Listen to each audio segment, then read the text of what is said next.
आज की इस क्लास में हम breathing and exchange of gases chapter को स्टडी कर रहे हैं।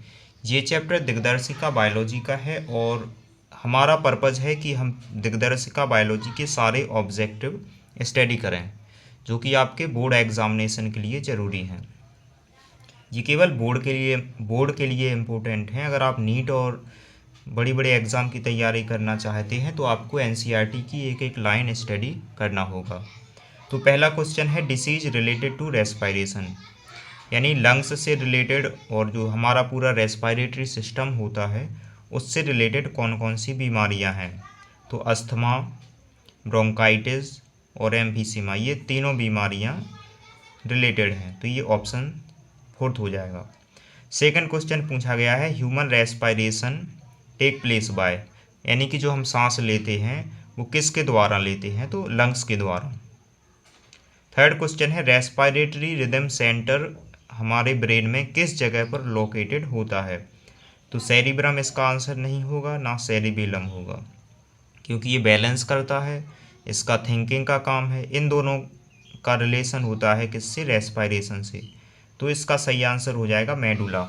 एनसीईआरटी में यहाँ पर स्पष्ट लिखा हुआ है इस जगह पर medulla reason of brain is called respiratory rhythm center is primarily responsible for this regulation। वहीं पर पॉन्स वाला भी रीजन है, pons region of brain called pneumotaxic centre, ये इसके फंक्शन को रेगुलेट कर सकता है। उसके बाद थर्ड क्वेश्चन पूछा गया है फंक्शनल यूनिट ऑफ लंग्स, यानी लंग्स के पास जो मेन फंक्शनल यूनिट है जो वर्किंग है वो क्या है। तो ट्रैकिया होगा नहीं, ब्रोंक्यूल्स भी नहीं होंगे, ना ब्रोंकी होंगी। एल्ब्यूलस वो जगह होती है जहाँ पर गैसेस का एक्सचेंज होता है, इसलिए ऑप्शन नंबर 4 इसका सही आंसर हो जाएगा। वहीं पर जो थर्ड क्वेश्चन है इसका सही आंसर हो जाएगा third option.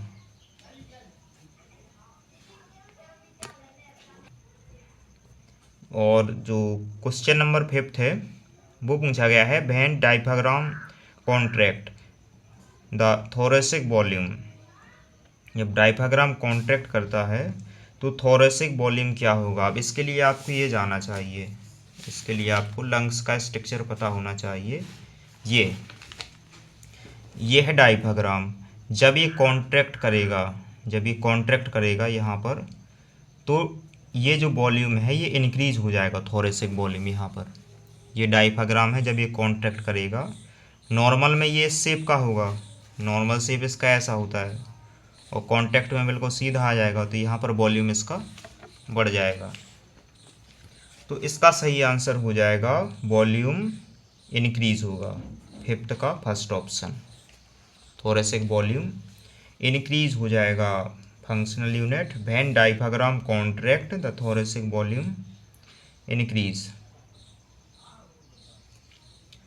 Under normal condition में जो आपका 100 ml ब्लड है, ऑक्सीजनेटेड ब्लड है, वह कितनी ऑक्सीजन को डिलीवर कर सकता है। तो ये हो जाएगी 5 ml oxygen, 5 ml of oxygen. Sixth का हो जाएगा second option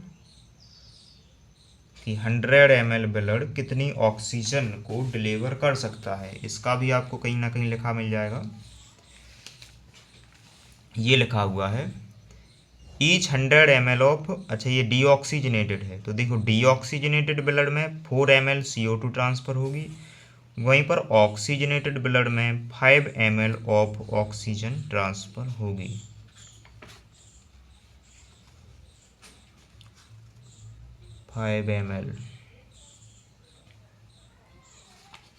next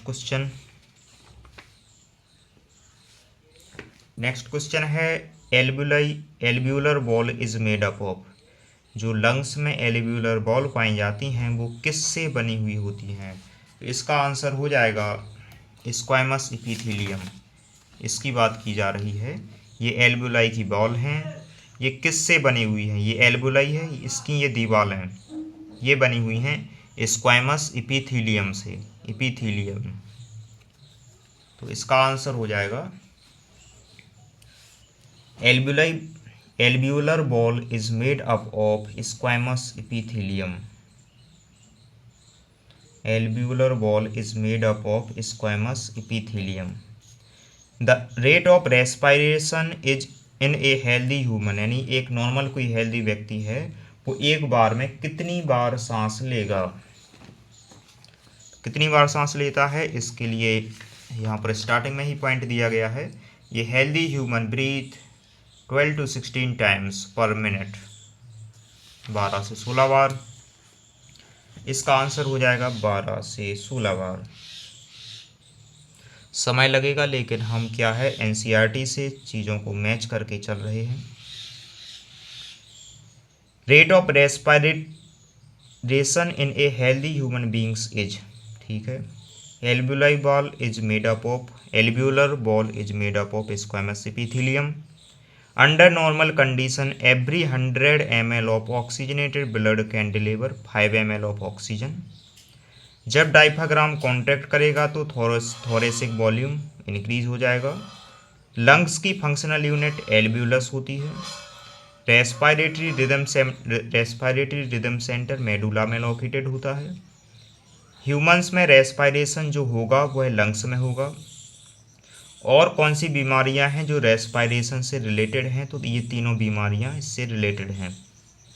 next question number 10 है, in breathing movement air volume can be estimated by. जब आप सांस ले रहे हैं तो कैसे पता चलेगा कि आप कितनी सांस ले रहे हैं, तो इसके लिए एक मशीन आती है, उसको बोलते हैं स्पायरोमीटर। इससे आपके वॉल्यूम्स का पता चल जाता है कि एक बार में आप कितनी सांस ले पा रहे हैं, कितनी फोर्सफुली ले पा रहे हैं, कितनी फोर्सफुली बाहर छोड़ पा रहे हैं। तो इसके लिए आपके पास अलग अलग यूनिट होती हैं, टाइडल वॉल्यूम्स, वो सभी इससे मेजर करते हैं। वहीं पर स्टेथोस्कोप से हार्ट बीट को मेज़र किया जाता है, इससे ब्लड प्रेशर को मेजर किया जाता है, बीपी। वहीं पर नेक्स्ट क्वेश्चन है, carbon dioxide dissociate from carb haemoglobin when, यानी CO2 इससे कब बाहर निकलेगी, कब इससे रिमूव हो जाएगी। तो अगर ऑक्सीजन ज़्यादा है तब ऐसा होगा। क्वेश्चन नंबर 10 का ऑप्शन हो जाएगा ऑप्शन नंबर 2 वैन PO2, यानी ऑक्सीजन ज़्यादा हो जाएगी और CO2 कम होगी। ये कब होगा, फेफड़ों में, हमारे लंग्स में ऐसा होता है कि वहाँ पर ऑक्सीजन ज़्यादा होती है और CO2 कम।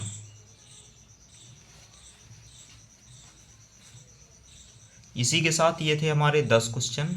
थोड़ा समय लग रहा है क्योंकि हम चीज़ों को यहीं पर याद करते हुए चल रहे हैं। अगले हमारे जो क्वेश्चंस हैं वो हैं fill in the blanks. Question number पहला है, respiration in fishes occur by. मछलियों में रेस्पिरेशन गिल्स के द्वारा होता है। नेक्स्ट क्वेश्चन है, maximum molecules of oxygen can bind to a haemoglobin molecule, यानी आपके पास एक हीमोग्लोबिन का मॉलिक्यूल है तो इससे कितने ऑक्सीजन जुड़ सकते हैं, कितने ऑक्सीजन के मॉलिक्यूल जुड़ सकते हैं। तो इससे टोटल 4 ऑक्सीजन के मॉलिक्यूल जुड़ सकते हैं। इसीलिए अगर किसी को हीमोग्लोबिन की कमी है तो ऑक्सीजन कम जुड़ पाएगी और थकावट होने लगेगी।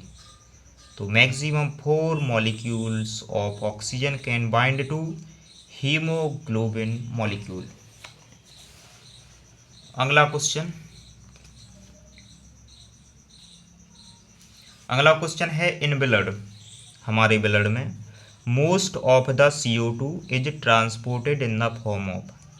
जो कार्बन डाइऑक्साइड है वो बाई कार्बोनेट के फॉर्म में ट्रांसफ़र होती है। किसके फॉर्म में, बाई कार्बोनेट के फॉर्म में। और इस 70% जो CO2 है वो बाई कार्बोनेट के फॉर्म में ट्रांसफ़र होती है। यहाँ पर लिखा हुआ है 70% of its carried as bicarbonate form. 7% CO2 plasma के थ्रू ट्रांसफ़र होती है। बाकी जो बची CO2 है 20-25% वह RBC के द्वारा ट्रांसफ़र होती है। तो ये आपको यहाँ पर पूरा हिसाब होना चाहिए कि बाइकार्बोनेट के द्वारा 70%, उसके बाद 7% प्लाज्मा के थ्रू ट्रांसफ़र होगी CO2, वहीं पर 20 से 25% आरबीसी के थ्रू ये ट्रांसफ़र होगी। Question number 4, pharynx open through region in trachea. Pharynx जो ओपन होगी उसके फेरेंक्स के पहले क्या आएगा ये पूछ रहे हैं। तो ये लैरेंक्स। अच्छा, ट्रैकिया में कैसे ओपन होगी? फेरेंक्स ओपन थ्रू, यानी फेरेंक्स एक कॉमन पाथवे हो गया है, ओपन थ्रू लैरेंक्स यानी ये वॉइस बॉक्स है जहाँ से आवाज़ निकल रही है, ये ओपन हो जाएगा ट्रैकिया में। Next question, our lungs are covered by double layer. हमारे जो फेफड़े हैं वो एक मेम्ब्रेन होती है, प्लूरल मेम्ब्रेन, उसके थ्रू ये कवर्ड होते हैं। तो ये आपका ह्यूमन लंग्स है। इसके लंग्स के ऊपर एक लेयर पाई जाती है, ये प्लूरल मेम्ब्रेन है। इसी की बात की जा रही है कि हमारे फेफड़ों के ऊपर एक लेयर होती है, उसको प्लूरल मेम्ब्रेन कहते हैं। और ये आपका ब्रीथिंग एंड एक्सचेंज का सीक्वेंस है कि सबसे पहले आपकी हवा नोस्ट्रल में जाएगी, ऑक्सीजन CO2 उसमें थोड़ी होगी, नसल पैसेज, नसल चैम्बर, उसके बाद फेरेंक्स कॉमन पाथवे होगा, फिर लैरेंक्स में, उसके बाद ट्रैकिया में। तो क्वेश्चन ये पूछा था कि ट्रैकिया में किसके थ्रू ओपनिंग होगी। क्वेश्चन नंबर 6 पूछ रहा है कि 500 ml जो डाटा है वो हमारे किस वॉल्यूम से रिलेटेड है। तो इसको हम बोलते हैं टाइडल वॉल्यूम, यानी एक बार में हम कितनी सांस अंदर ले रहे हैं। तो एक बार में 500 ml अंदर जाएगी एयर नॉर्मल ब्रीथिंग में, और 500 ml बाहर आएगी। और एक मिनट की बात करेंगे तो ये 12 से 16 बार इसका मल्टीप्लाई हो जाएगा। तो ये इसको इस जगह पर आप लिख सकते हैं tidal volume. Next question number 7 है एक्सपायरेटरी रिजर्व वॉल्यूम और रेसिडुअल वॉल्यूम। जब इन दोनों वॉल्यूम को मिलाया जाता है तो इसको क्या कहेंगे, कौन सी कैपेसिटी होगी? इसके लिए है ये ERV प्लस RV, इसको कहते हैं फंक्शनल रेसिडुअल कैपेसिटी। और TB प्लस IRV इसको IC, TB प्लस ERV इसको EC, FRC वाइटल कैपेसिटी में ये सारे आ जाएंगे, बस रेसिडुअल वॉल्यूम माइनस हो जाएगा। वहीं पर TLC में सब कुछ आ जाएगा residual volume, ERV, TB, IRV ये सभी। तो सबसे बड़ी कैपेसिटी TLC है, उससे कम वाइटल कैपेसिटी, उससे कम FRC, फिर ये। तो इस प्रकार से ये आपको सारी कैपेसिटी आना चाहिए। क्वेश्चन मैचिंग का भी पूछा जा सकता है, फिलअप का भी यहाँ से बनाया जा सकता है। वहीं पर आपको कुछ वॉल्यूम भी आना चाहिए, यहाँ पर ये वॉल्यूम दिए गए हैं, ये आपको वॉल्यूम आना चाहिए कि टाइडल वॉल्यूम 500 ml होता है, इंस्पायरेटरी कैपेसिटी 2500 से 3000 ml होती है। वहीं पर एक्सपायरेटरी कैपेसिटी 10 से 1100 ml expiratory capacity. Residual volume आपका होगा 1100 से 1200 ml। तो यहाँ पर आपको 4 पॉइंट याद रखना है। Tidal volume 500 ml, inspiratory capacity 2500 से 3000 ml, उसके बाद एक्सपायरेटरी रिजर्व वॉल्यूम 10 से 1100 ml, वहीं पर रेसिडुअल वॉल्यूम 1100 से 1200 ml ब्लड। ये चीज़ क्लियर है। अगला क्वेश्चन है फिश एग्जिबिट ब्रेंचियल रेस्पायरेशन। तो क्या फिश में ब्रेंचियल रेस्पायरेशन होता है? तो फिश में इसका ये क्वेश्चन यहाँ से पूछा गया है। लोअर वर्टिब्रेट वगैरह ये है, इंसेक्ट में ट्रैकियल सिस्टम पाया जाता है, और गिल्स, इसी को ब्रेंचियल रेस्पायरेशन कहते हैं। तो मछलियाँ जो सांस हैं वो गिल्स से लेती हैं, इसलिए इसका आंसर हो जाएगा ब्रेंचियल रेस्पायरेशन। तो ये हो जाएगा आपका statement true. Larynx is known as voice box. तो आपको लैरिंग्स LARYNX लैरिंग्स को वॉइस बॉक्स कहते हैं। लैरिंग्स को वॉइस बॉक्स कहते हैं। तो कैसे पता चलेगा? तो आपने सुना होगा लता मंगेशकर, तो इनका नाम भी LA से शुरू हो रहा है, यहाँ भी LA से शुरू है। तो लैरिंक्स का संबंध किससे है? वॉइस बॉक्स से, voice box. Question number second है intercostal muscles do not help in breathing mechanism. तो इंटरकोस्टल मसल्स और एक्सटरकोस्टल मसल्स, ये दोनों मसल्स आपके इसमें ब्रीथिंग में हेल्प करती हैं। ये यहाँ पर आपका कहीं पर पॉइंट लिखा हुआ मिल जाएगा। तो ये स्टेटमेंट यहाँ पर फॉल्स हो जाएगा, क्योंकि ये जो मसल्स हैं इस जगह पर, ये मसल्स होती हैं, ये बिल्कुल हेल्पफुल हैं। इंटरकोस्टल मसल्स रिलैक्स होंगी, कब कॉन्ट्रैक्ट करेंगी, तो ये स्टेटमेंट हो जाएगा फॉल्स, ये true. Trachea divide two form दो, देखिए ट्रैकिया जब डिवाइड हो जाएगा तो लेफ्ट और राइट ब्रोंकी बन जाएंगे, बिल्कुल सही है। मसल्स ऑफ एब्डोमेन, देखिए अगर आपका पेट मजबूत है, मसल्स एब्डोमेन की मजबूत हैं, तो आप इंस्पायरेशन यानी तेज़ी से सांस ले सकते हैं, ये भी सही हो स्टेटमेंट हो जाएगा। P partial pressure of carbon dioxide hydrogen ion do not affect, ये गलत स्टेटमेंट है, क्योंकि अगर CO2 ज़्यादा है तो इसकी बाइंडिंग एफिशिएंसी भी कम हो जाएगी ऑक्सीजन की। क्योंकि CO2 मोर सॉल्युबल होती है वाटर में ऑक्सीजन से, ये सही है। तो इसमें से ज़्यादातर स्टेटमेंट सही है, केवल आपका 6 वाला स्टेटमेंट गलत है, 3rd वाला स्टेटमेंट गलत है। अब हम देख लेते हैं मैचिंग। मैचिंग जो है वो है अर्थवॉर्म, यानी जो केंचुआ होता है ये अपनी स्किन से, यानी केंचुआ अपनी खुद की स्किन से सांस लेगा, cutaneous respiration. Same respiration frog में भी देखने को मिलता है। स्टेर्नम यानी जो हड्डी होती है उसको ब्रेस्ट बोन कहते हैं, तो इसको ब्रेस्ट बोन क्यों कह रहे हैं पता नहीं, क्योंकि स्टेर्नम यहाँ पर होगा, ब्रेस्ट यहाँ यहाँ होंगे, तो ठीक है उनकी इच्छा है। तो स्टेर्नम को मैचिंग यहाँ पर इन्होंने मिलाई है ब्रेस्ट बोन से। स्टेर्नम कौन सी हड्डी है हम आपको एक बार दिखा देते हैं।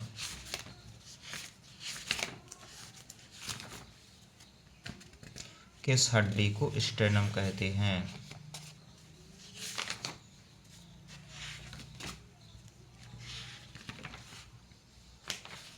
ये जो बोन दिख रही है आपको यहाँ पर, इस बोन को स्टेर्नम कहा जाता है। ये पूरी बोन है जिसमें ये आपकी पूरी पसलियाँ जुड़ेंगी, एक और अच्छे से, ये पूरी हड्डी को स्टेर्नम कहेंगे, ब्रेस्ट बोन। उसके बाद नेक्स्ट मैचिंग है वॉल्यूम ऑफ एयर स्टडी, आप स्पायरोमीटर, ये तो हमने देख लिया था। एल्बुलाई की जो बॉल्स होती हैं वो एंडोथीसियम से बनी हुई होती हैं, एंडोथीलियम से। अस्थमा बीमारी है जिसमें आपके ब्रोंकी फूल जाते हैं। तो अस्थमा कैसी बीमारी है यहाँ पर लिखा हुआ होगा, asthma is a difficulty in breathing and cause wheezing due to inflammation of bronchi and bronchioles. तो हमने देखा अस्थमा क्या है कि ब्रोंकी और ब्रोंक्यूल में जब सूजन आ जाती है तो उस बीमारी को अपन अस्थमा कहते हैं। वहीं पर एम्फीसिमा भी है,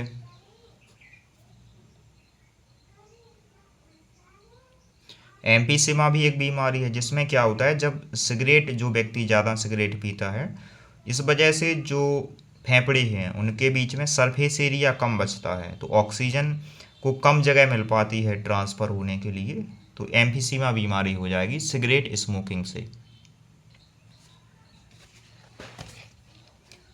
तो अस्थमा की matching inflammation of bronchi and bronchioles. अब हम वन वर्ड को देख लेते हैं, थोड़ा समय ज़्यादा लग रहा है लेकिन चीज़ें समझ में आ रही होंगी। Name the structure which together form thoracic chamber. अब थोरेसिक चैम्बर कैसे बनेगा, तो थोरेसिक चैम्बर बनाने के लिए, थोरेसिक चैम्बर बनाने के लिए आपको ये सब यहाँ पर हो जाएगा कि नहीं होगा, यहीं पर आ जाएगा।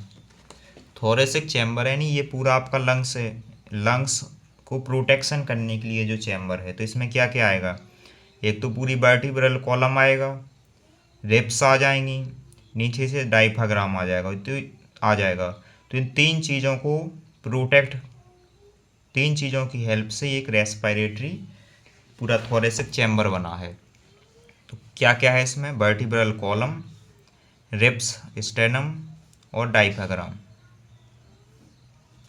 क्वेश्चन नंबर सेकंड है, what is the significance of study of volume of air involve in breathing movement. अच्छा, मतलब कितनी सांस कोई ले पा रहा है, इसको इससे ये फायदा होता है कि बहुत सारी बीमारियों को पता चल जाता है कि आपके लंग्स कैसे काम कर रहे हैं। क्वेश्चन नंबर थर्ड है, एक्सचेंज ऑफ गैसेस कहाँ होता है? तो एल्वियोलाई में गैसेस ऑफ एक्सचेंज होता है। रेस्पिरेटरी पिगमेंट क्या है वर्टिब्रेट में? तो haemoglobin. How much CO2 carried in dissolve state, यानी प्लाज्मा के थ्रू कितनी CO2 ट्रांसफर होगी? 7%। और RBC के थ्रू 20 से 25%, और प्लाज्मा के थ्रू 70% CO2 ट्रांसफर होगी। What is the use of study of oxygen dissociation curve, ये बहुत ही हेल्पफुल है। तो कैसे हेल्पफुल है? तो ये यहाँ पर लिखा हुआ है, it is useful in studying the effect of factor like partial pressure of oxygen, hydrogen ion concentration on binding of oxygen with haemoglobin. Question number 7, cigarette smoking, emphysema, main gases exchange, alveoli और glottis. जब आप खाना खाते हैं तो फेफड़ों में आपकी जो खाना ना चला जाए तो इसके लिए एपिग्लॉटिस होता है। What prevent entry of food into glottis while swelling food, epiglottis. इसी के साथ ये क्वेश्चन हमने सारे कंप्लीट कर लिए हैं। आशा करते हैं कि आपको चीज़ें समझ में आई होंगी। थोड़ा सा समय लगेगा। अगर आपको चीज़ें याद करना है, इसी प्रकार से और क्लासेस आपको इस बुक की चाहिए तो आप कमेंट सेक्शन में बता सकते हैं। धन्यवाद।